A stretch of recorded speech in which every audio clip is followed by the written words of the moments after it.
শেষ ধানের শেষ ধানের শেষ ধানের শেষ ধানের শেষ ধানের শেষ। আসন্ন ত্রয়োদশ জাতীয় সংসদ নির্বাচনে ধানের শীষের প্রতীক নিয়ে আমি নির্বাচন করতে যাচ্ছি। আমার নির্বাচন করার উদ্দেশ্য একটাই, জনগণের সেবা করা এবং জনগণের স্বার্থ রক্ষা করা।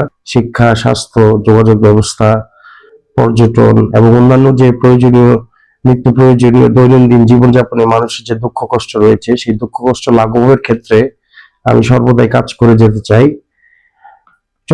জনগণ বা এলাকাবাসীর কাছ থেকে আমার প্রত্যাশা হলো যে তারা যেন আমার বাবার অসম্পূর্ণ কাজগুলো রেখে যাওয়া কাজগুলো আমি যেন সম্পন্ন করতে পারি, সেই লক্ষ্য এবং উদ্দেশ্যকে সামনে রেখে আমি কাজ করতে চাই। তারা যেন আমাকে এই সুযোগটা দেয়। এলাকাটা বর্ডারের কাছে হওয়ার কারণে মাদকদ্রব্য সহ বিভিন্ন চোরাচালানের মাধ্যমে বিভিন্ন দ্রব্যাদি প্রবেশ করে এবং এটাকে নিয়ন্ত্রণ করা প্রয়োজন, অত্যন্ত গুরুত্বপূর্ণ। তা আমি মনে করি আমাদের তরুণ সমাজকে এটা থেকে দূরে রাখার জন্য তাদেরকে কর্মসংস্থান সহ বিভিন্ন ক্রীড়া ও সংস্কৃতিতে ঢুকিয়ে দিতে হবে এবং তাদেরকে ক্রীড়া ও সংস্কৃতিতে চর্চাতে উদ্বুদ্ধ করতে হবে। বর্তমান যুগের যে যুগোপযোগী আধুনিকায়ন, এই আধুনিকায়ন যেন আমি বিভিন্ন ক্ষেত্রে করতে পারি অত্র এলাকাবাসীর জন্য, সেজন্য আমি প্রত্যাশা করি জনগণ আমাকে সিলেক্ট করবে।